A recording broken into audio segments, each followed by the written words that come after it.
I am completely miserable every day. I feel like anytime that I close my eyes and go to sleep, I'm not gonna wake up. I never thought I would end up like this. Sometimes I feel like a monster or an animal, you know? This is Erica, and her entire world has shrunk to the distance between her bed, the toilet, and the kitchen. The sheer effort it takes for her to get up and move is staggering. Her niece Jessie has become a full-time caretaker, and watching her help Erica shower is just heartbreaking. Erica says the whole ritual is traumatic, and you can see it. That night, I only said yes to my boyfriend. I did not say yes to his best friend or his cousin or the 3 friends after that. My first sexual experience was a gang. At 16, Erica's first sexual experience was a brutal gang rape orchestrated by her own boyfriend. Can you even imagine the level of betrayal and horror? She told her mom, who was too overwhelmed to handle it, and she begged her not to tell her father. So she buried that nightmare deep down and smothered it with food. The one thing that couldn't hurt her, the one thing that was always there for comfort.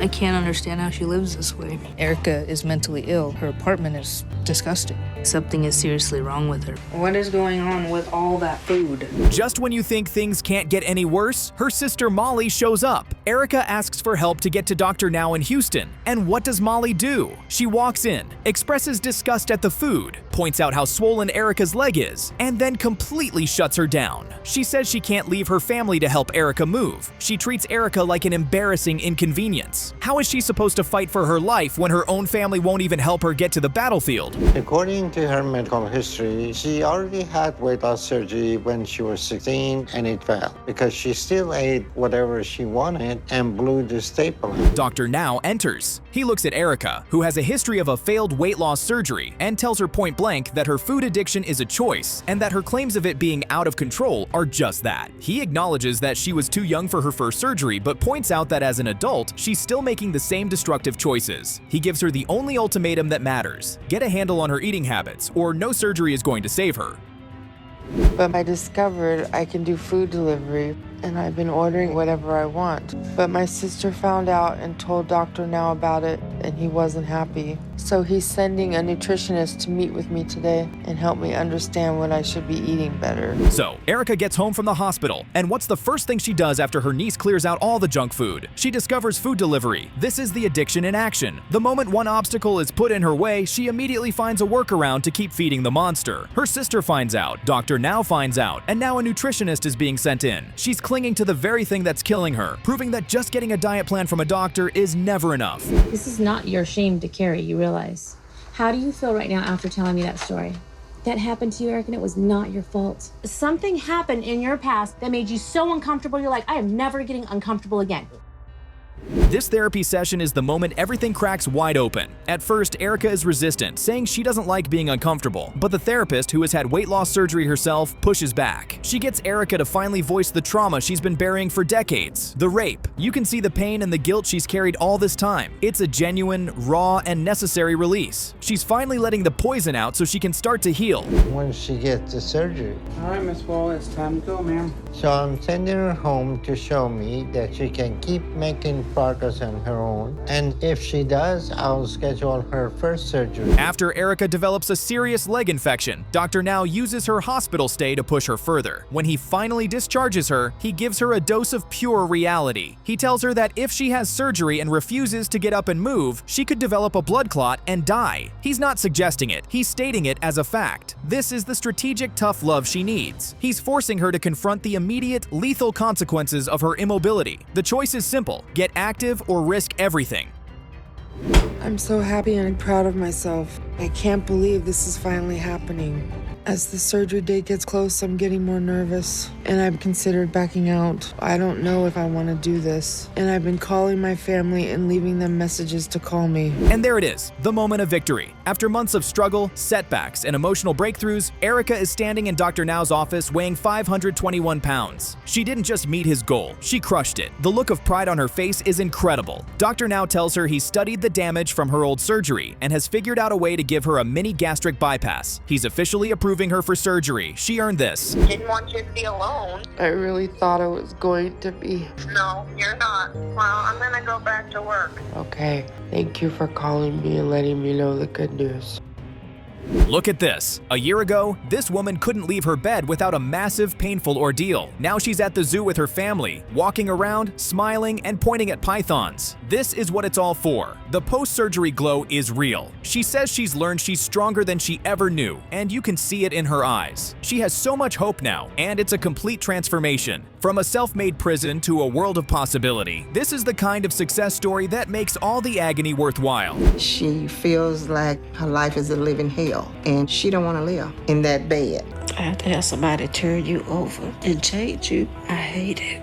Giving Liz her bath. We are starting in the absolute depths of hell. This isn't a life, it's a prison sentence served in a single bed. We see Liz's aunt, who looks like she's about to snap in half, trying to bathe her. The sheer physics of the situation are staggering. Liz is completely helpless, a mountain of flesh trapped by gravity and regret, and every movement is an agonizing, gut-wrenching struggle. It's pure torture, not just for Liz, but for the family member breaking her own body to provide basic care.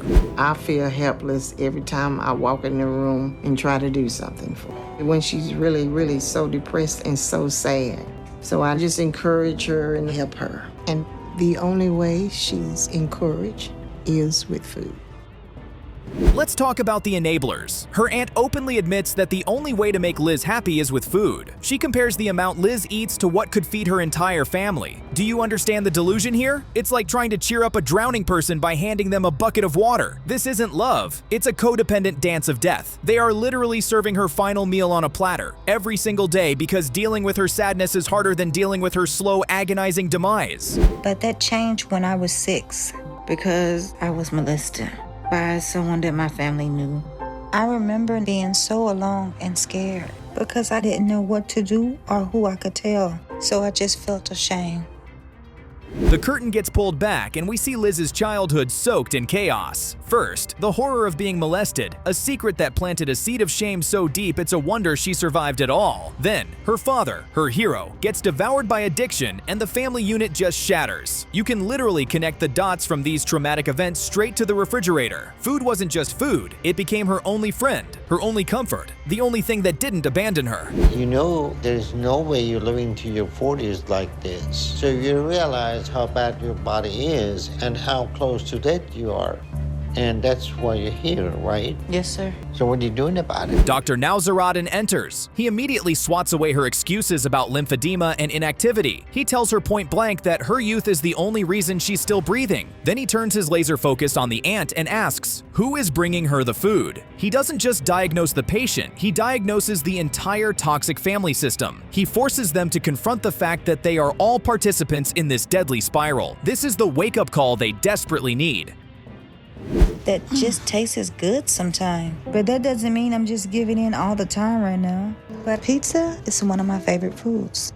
I know, I shouldn't really be having it, but... After months of progress, she goes home, and what happens? The addiction comes roaring back to life in the form of a pizza box. This right here is the moment that proves surgery isn't a magic wand. The old habits, the old environment, it's all just waiting to drag her back down. Her mother is right there, making excuses about being too tired to cook healthy food, so fast food becomes the solution. It's an insane justification. This isn't a simple cheat meal, it's a symptom of the disease fighting back. If you have weight loss surgery and you don't follow that, you're not gonna lose weight. There's no magic in weight loss surgery. And you don't seem to realize how dangerous it is for you to stay in that bed longer. This is Dr. Now at his absolute best. He sees the 50-pound weight gain not as a slip-up, but as a total betrayal of the process and a slap in the face. He tells her there's no excuse, that she's on a fast track right back to 700 pounds, and that her time is running out. He doesn't coddle her. He gives her the stone-cold truth. He's the only one willing to fight for her life when she stops fighting for it herself. He puts her on notice. Stand up and take a step, or this is all over. You can do it, Liz. Okay. All right, push up, Lean push forward. up. There you go. Okay, lean forward. There you go. You're doing good, great.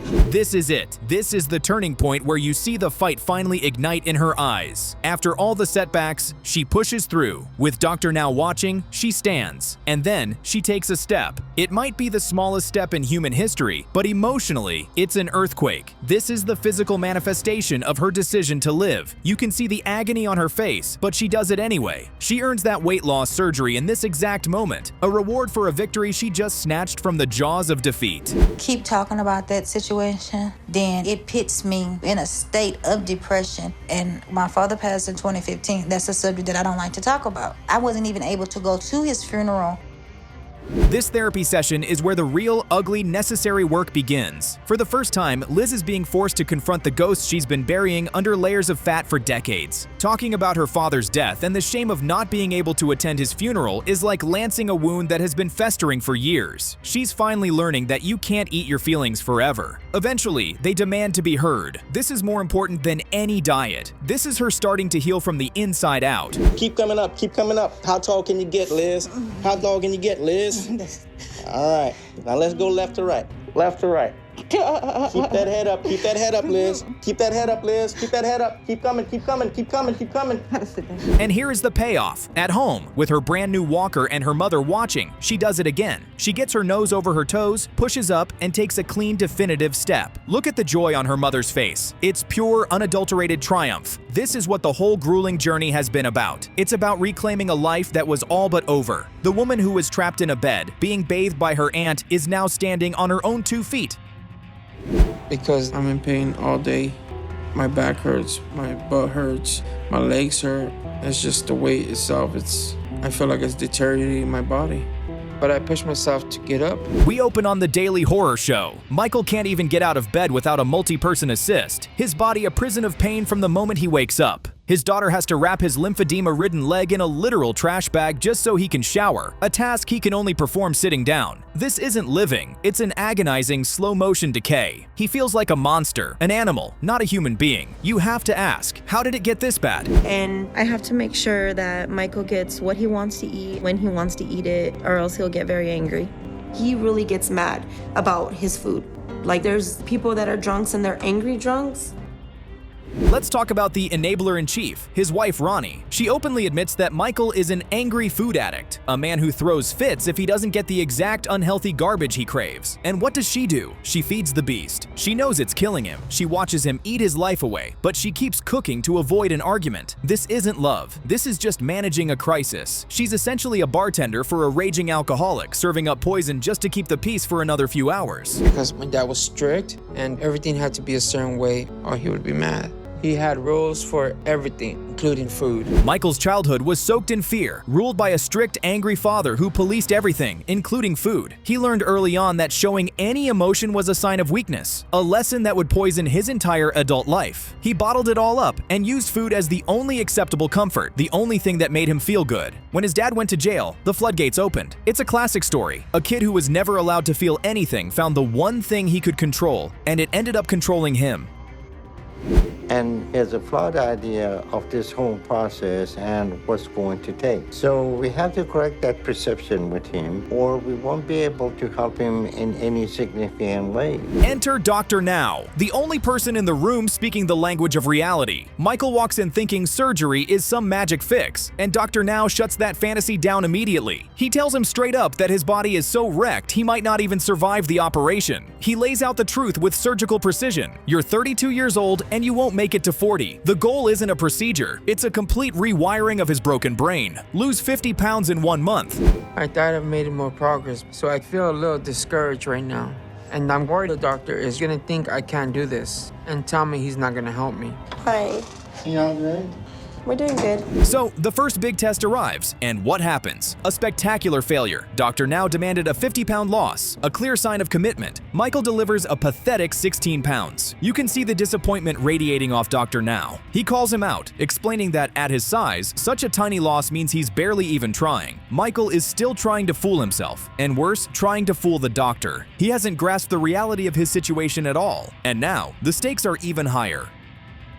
You're going to try it again. Okay. I want you to lose 100 pounds over the next 2 months. Okay. If you don't, then I don't think I can help you. After that initial failure, Dr. Now doesn't back down. He doubles down. He gives Michael a new, almost impossible goal: lose 100 pounds in 2 months. But this time, the tough love isn't just for Michael. He looks at the whole family and lays down the law. You are all part of the problem. Your job is to stop feeding him, make him get up and get his own food. He's not just treating a patient, session, he's performing an intervention on an entire dysfunctional system. I could do a lot more things. Okay, so you lost 100 pounds overall, but just 84 pounds this past couple of months. It's not as much as I wanted you to lose, but 84 pounds still show me a good amount of progress.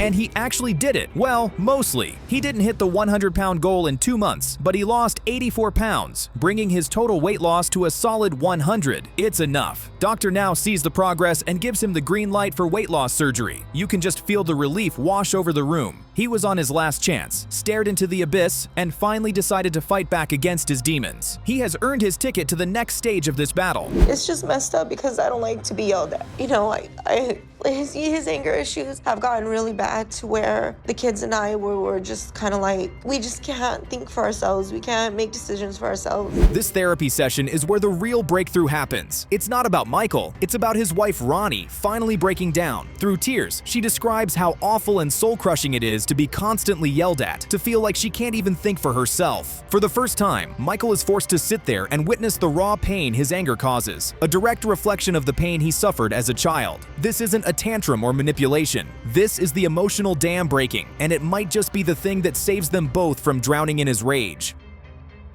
I wanted to do stuff like this when I was 600 pounds, but there was no way I could get out of the house long enough to even try it. No, redo, full redo. Okay, redo. I know my kids have always wanted to be able to do more with me, and now we're finally getting a chance to do that. Look at this. A year ago, this man was trapped in a chair, and now he's out playing mini golf with his family. The transformation is staggering. He went from being a full-time patient to a father, an active participant in his own life. His kids don't have to worry about his wheelchair or how far he can walk anymore. They just get to have their dad back. This is what success looks like. It's not just about the number on the scale. It's about reclaiming the simple, joyful moments he thought were lost forever. But then I have to cook dinner, so I do it sitting down.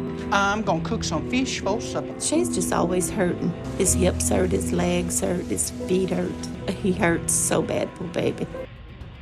We are diving right in, and the level of despair is already at a 10. Can you even imagine that level of hopelessness? Every single night, Che's prayer isn't for a better life, but for no life at all. You look at him, and you see a man who has completely given up, suffocating under the weight of his own body and the mountain of pain that put him there. He knows he's on a collision course with death. The question is there anything left inside that even wants to live? I have a lot of pain and anger towards my mom. Everything she did made me feel like no one could ever love me. He told me, you know, Mom, I hated, when you would do this, or Mom, I hated when you would drink, because I would drink every day. Of course, this didn't come from nowhere. We're talking about a childhood soaked in chaos, with a mother who was an addict. So what does a kid do when home is a war zone? He finds a different kind of comfort. He starts bottling everything up, packing it down deep, and then burying it with food. Food became the parent he never had. He's been medicating his emotional wounds with calories his entire life, and now the bill has come due in the most devastating way possible. I'm too big to drive myself that far. It would just be too painful.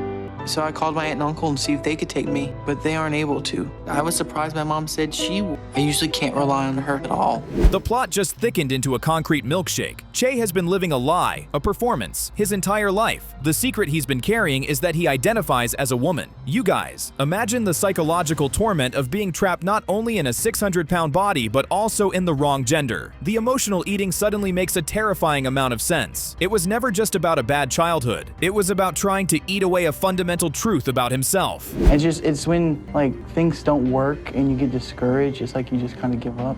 So you think gastric bypass will be the only solution for you to control your eating habit? Enter Dr. Now, the only person on the planet who speaks the language of reality. He lays it all out. He sees Che, who wants to become Lola, and he doesn't flinch. Instead, he gives him the hard truth. You can't fix your body and your identity all at once while you're still killing yourself with food. One miracle at a time. He's basically telling him that the transition he wants is impossible without first winning the war against the addiction. Dr. Now is setting the ground rules. Eating right. This doesn't make any sense at all. Reality is that you're eating too much, plain and simple. Well, I've been eating low carb. Are you kidding me right now? After all that talk, after the big emotional revelation, we are back to square one. He rolls in months later having lost next to nothing. 9 pounds! That's a rounding error when you're this size. Dr. Now is absolutely baffled. The excuses start immediately, but they are just noise. You can see the pattern locking back into place. An emotional trigger happens, and instead of dealing dealing with it, he runs straight back to his addiction. I just don't have much drive to try and do a lot. I just wanted to have her a long time. 23 years wasn't long enough. Wanted her to see me graduate college, achieve so many things.